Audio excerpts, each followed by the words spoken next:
Hey everyone, welcome back to a brand new episode of the show. Today we are taking a look at this ThreeZero MDLX Generation 2 Transformers Megatron. Is that really how Megatron talks? There's more where that came from. So this is a non-transforming Transformer. Does that make sense? This is one of my favorite looks of Megatron. No, I did not collect when G2 first came out, but I did have a G2 Megatron that looked just like this with the sound effects and all that kind of good stuff. When I was searching on Big Bad Toy Store for one of these MDLX, I said, let's try the G2 Megatron because he looks just so cool. I mean, Megatron with green and purple. Come on, you can't beat that. So let's start off by taking a look at the packaging. As you can see, the front of the box features a nice window look at the figure, and of course, Megatron art, which is also cool, and the cool Transformers Generation 2 logo in that cool 90s hot pink color with the purple and the yellow. That just makes it really pop. Back of the packaging is pretty generic. I'm hoping he does say Megatron Attack like the figure did back in the day. I kind of doubt he will say that, but it does give you a little bit of a bio. Not much of a bio, but hey, we're not buying this box for the bio. Top, bottom, left side, right side. So with a look at the packaging out of the way, let's rip this guy out and let's play with Megatron. Wow, this thing comes with a warranty sheet. Wow. He also comes with this instruction manual just to make sure you know where everything is, where it goes.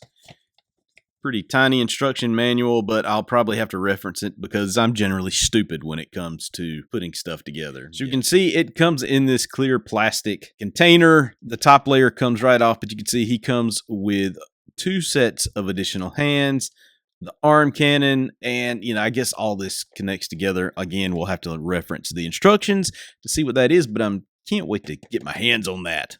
Like we always do, let's start off by taking a look at the accessories that Megatron comes with. He comes with a couple of grabby hands. No, they do not articulate at all. They're just regular hand. He comes with another grabby hand and a pointy hand. I'm pointing at you, Megatron. Okay, so here is part of his ginormous arm cannon.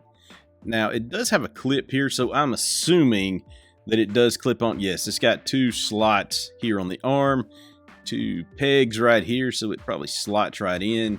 Now, do you put this thing together? Like, I'm assuming it just fits perfectly on the arm. Does it go? Oh, okay, so it goes like this.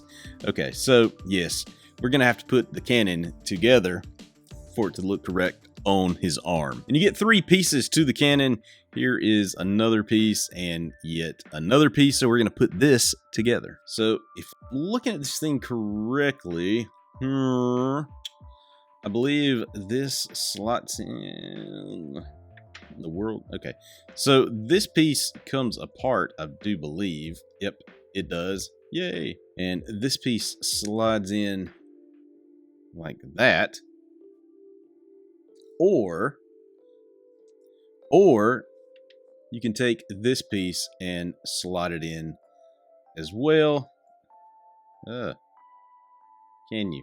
So if you're looking at this and you can see inside the hole, which I don't know if you can with this camera, there are little walls here on the side, and as you can see, this is not a round peg.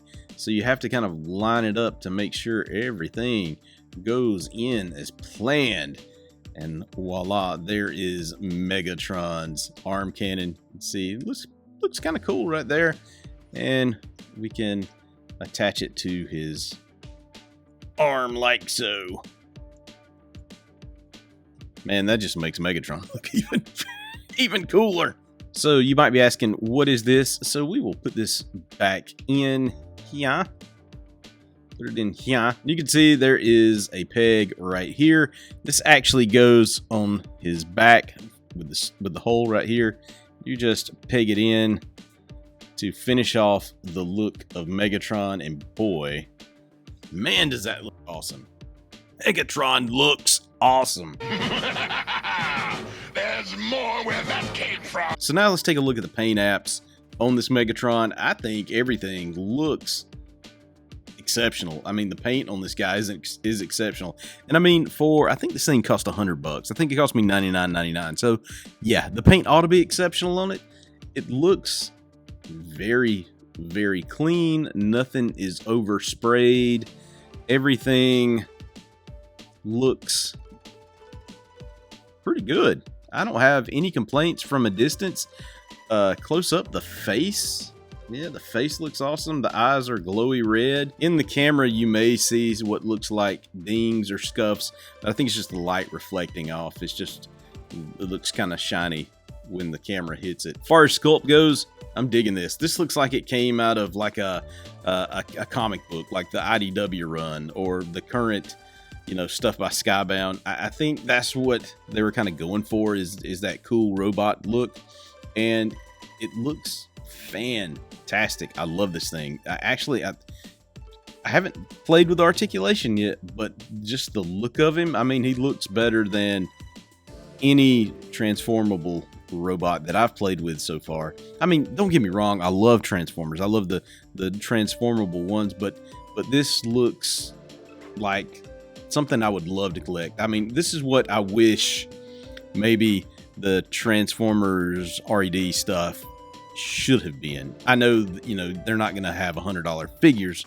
but maybe this is what they should have aspired to be, come close to it. As far as articulation goes, his head can rotate all the way around and can look down and up and tilt, all of that good stuff there. Arms can rotate all the way around. Of course, in the directions, it does say be gentle with the arm articulation at the shoulder because it is delicate. It says delicate in the instructions. I don't want to break that. This does move here to give you some movement up, but that's about as, you're supposed to be able to, I don't know, maybe if that comes out some.